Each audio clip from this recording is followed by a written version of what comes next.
खुलुमबाय आं सिबिरानि ब्रह्म नोंथांमोननिसिम फिन आं सानसेयारि खौरां लानानै फैबावबाय नोंथाङा जुदि चेनेलाव गोदानबा सानफ्रोमबो फुंनि समाव खौरां मोननो थाखाय एसबी बड' निउज चेनेलखौ साबस्क्राइब खालामनानै ला नोंथाङा बे चेनेलाव सानफ्रोमबो फुंनि समाव खौरां मोननो हागोन।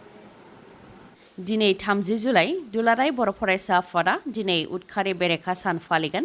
जोहोलाव सोमब्ला बसुमतारी थैनाय सानखौ लोब्बा लाखिनानै दिनैनि सानखौ उदखारि बेरेखा सान हिसाबै बोसोरफ्रोमबो फालिबोदों आरो देग्लायबो चिरां जिल्लानि बासुगावनि गयबारियाव जोहोलाव सोमब्ला बसुमतारीखौ फबनाय जायगायाव उदखारि बेरेखा सान फालिगोन होननानै फोरमायथिदों एबसुनि दैदेनगिरि दिपेन बर' बिथाङा। आरो बे सानजों लोब्बा लाखिनानै ड्राग्स आरो मानसि लांखारनाय बायदिखौ समाजनिफ्राय गैया खालामनो थाखाय आरो गोग्गो समाज दानायनि थांखि लानाय जागोन होननानैबो फोरमायथिदों दिपेन बर' बिथाङा।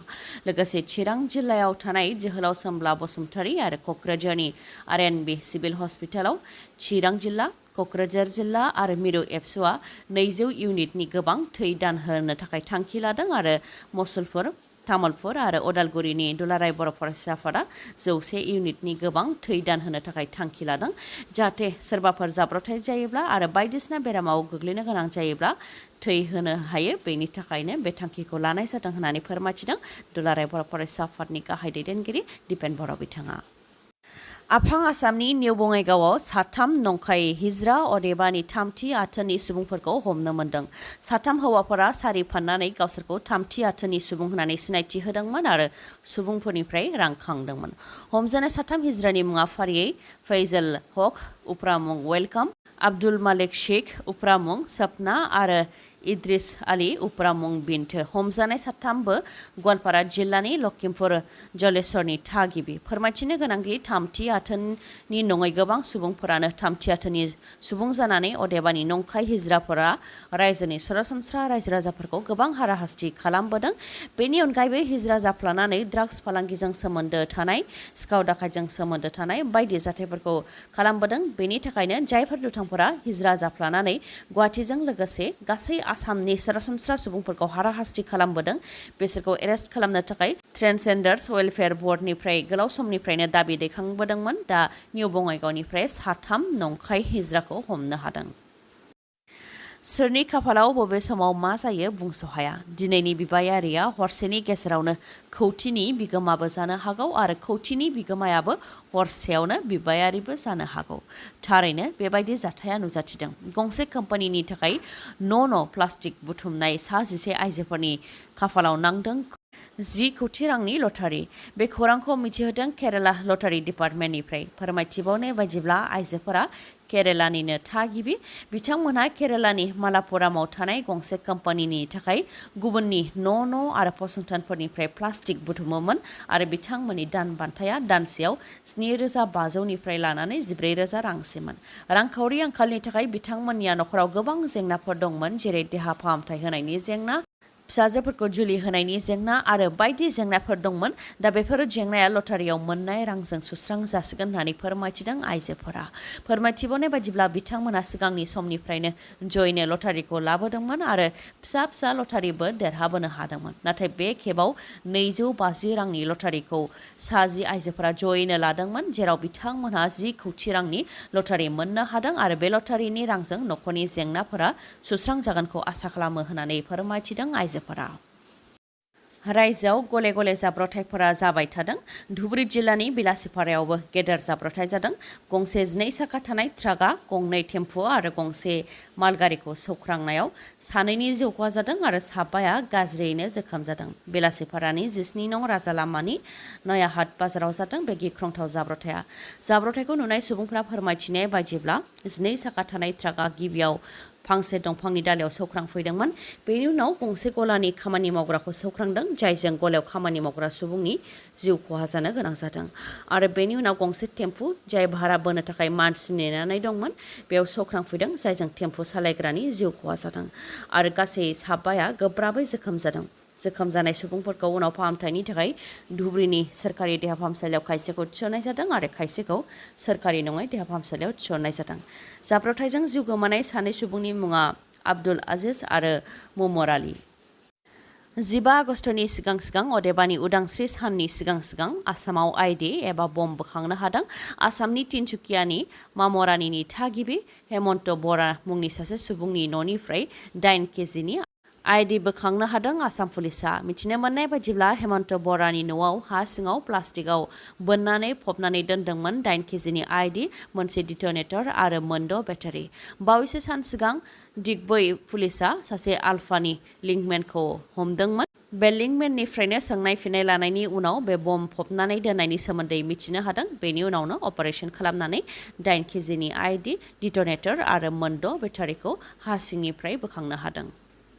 बेराफारसेथिं रायजोआव जोनोम मोन्दों गोदान हाथियार लाग्रा आफाद। कार्बि आंलंआव जोनोम मोन्दों गोदान हाथियार लाग्रा आफाद। आफादनि मुङा united people's front of Karbi Longri, सुंद'यै UPFKL। गोदान हाथियार लाग्रा आफाद जोनोम जानायखौ खौरां मोननायनि उनावनो आसाम पुलिसा सन्देहआव सानै सुबुंखौ हमदों। हमजानाय सानै सुबुंनि मुङा सन्जय इंति आरो राजेश पांसा। बिसोरनिफ्राय उदखारिजों सोमोन्दो थानाय माखासे फोरमान बिलाइबो हमनो हादों होननानै फोरमायथिदों कार्बि आंलं पुलिसा। मणिपुरनि थासारिखौ खौरां लानो थाखाय बेरेखा दोलोनि सा 21 एमपिफोरा मणिपुर रायजोआव सौहैबाय। मणिपुराव सोलिबाय थानाय थासारिखौ लानानै बेरेखा दोलोनि इन्डिया एलायन्सनि एमपिफोरा पार्लियामेन्टआव गोख्रोङै धर्ना होनायनि उनाव आरो मणिपुराव गोजोन थासारि लाबोनो हायैनि थाखाय प्राइम मिनिस्टार नरेन्द्र मदिखौ गोख्रों रावजों बिबुंथि होनायनि उनाव दा बेरेखा दोलोनि गासै सा 21 एमपिफोरा मणिपुरनि इम्फालाव सौहैबाय। बिथांमोनहा फोरमायथिदों दि बेरेखा दोलोनि सा 21 एमपिनि हानजाया इम्फालनि उनाव चुराचान्दपुर जिल्लायाव थांनानै गुबुन गुबुन रिलिफ केम्पआव थानाय भुगिनांनाय सुबुंफोरखौ लोगो हमहैगोन आरो बेनि उनाव मणिपुरनि गभर्नरखौबो लोगो हमनानै मणिपुराव गोजोन थासारि लाबोनो थाखाय सावरायगोन होननानै फोरमायथिदों। बे समाव मणिपुरनि थासारिफोर जेरै मानसि बुथारनाय, आइजोफोरखौ गाननाय जोमनाय खुहोनाय, लामायाव थाबायहोनाय, हानजा जिनाहारि खालामनाय, न' बां सावनाय बायदि जाथायफोरा दान मोनथाम जानो थांगासिनो दङ। बेनि उनावबो दुंहाव थासारिया दिनैसिमबो जोबनायनि लामायाव फैयाखै। बेफोर गासै जाथायखौ गासै बुहुमानो नोजोर होगासिनो दङ आरो मणिपुरजों लोगोसे सा सानजा भारत आरो गासै भारतनि मुङानो गाज्रि जागासिनो दं होननानै बुंथियो। बेनिखायनो मणिपुराव गोजोन लाबोनो थाखाय गासैबो दोलोफोरानो जाहाथे खामानिखौ मावो बेनि थाखायबो खावलायहरो बेरेखा दोलोनिफ्राय। फिसायानो गावनि बिसिनि आखाइखौ मोननै थुख्रा खालामनाय जाथाय जादों रायजोआव। गिनाय आरो अननाय खाननाय गैयालासे सासे फिसाया गावनि गिबि बिसिनि आखाइखौ थबस्र' दानस'नानै होदों। बे जाथाया सनितपुरनि बालिसापरियाव जानो मोन्दों। रिपर्टनि बायदिब्ला फिसायनि मुङा नाजामुद्दिन आरो बिसिनि मुङा ममता खातुन। फोरमायथिनाय बायदिब्ला नाजामुद्दिना गुबुन हिन्जाव लाबाय आरो ममता खातुना गावनि फिसाजोखौ जुलि होनायनि खोथाखौ लानानै नाजामुद्दिनजों सावरायनो थाखाय बिथांखौ लोगो हमफैदोंमोन। बेयावनो नाजामुद्दिना गावनि फिसाखौ जुलि होनो गोसो गैथ'वामोन। बेयावनो नाजामुद्दिन आरो ममता खातुननि गेजेराव दावराव दावसि नारा-नाथार जादोंमोन आरो नाजामुद्दिना बबेनिफ्रायबा गोबौ हाथियार लानानै रावबो मिथिस्लाबलायालासे बिसिनि आखाइखौ थबस्र'यै दानस'फैदों। जायनि थाखाय बिथांजोनिया दा आखाइ ससे गैला आरो दा बिथाङा देहा फाहामसालियाव फाहामथाय लागासिनो दङ। उन्दै बैसोआव हाबा जानाय सुबुंखौ हमनो थाखाय फिन गोख्रों राहा लानो थांखि लादों आसाम सोरखारा। बङाइगाव खुंजानाय एसपि कनफारेन्सआव गिबि मन्त्रि डक्टर हेमन्त बिश्व शर्मा बिथाङा माखासे थांखिफोर लादों।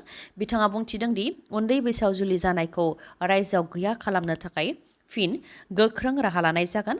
बेनि अनगायैबो आसामाव गासै पुलिस आउटपस्ट आरो पेट्रल आउटपस्टफोरखौ थाना खालामनाय जासिगोन। मानोना बेफोराव असिबो थाया आरो केसबो रेजिस्टार खालामनो हाया होननानै फोरमायथिदों। बेनिखायनो पुलिस आउटपस्ट आरो पेट्रल आउटपस्टखौ थाना बानायनाय जासिगोन। रायजोआव दा फ्राय 400सो थाना दंमोन आरो दा फ्राय 250सो पुलिस आउटपस्ट आरो पेट्रल आउटपस्टखौबो थाना बानायनाय जासिगोन। रायजोआव दा गं 600निबो गोबां थाना जासिगोन होननानै फोरमायथिदों डक्टर हेमन्त बिश्व शर्माया। महरमनि प्रसेसन खालामबाय थानाय समावनो हाइ भल्टेज ताराव नांनानै 4 सुबुंनि जिउ खहा जादों आरो 10 गाज्रियैनो जोखोम जादों।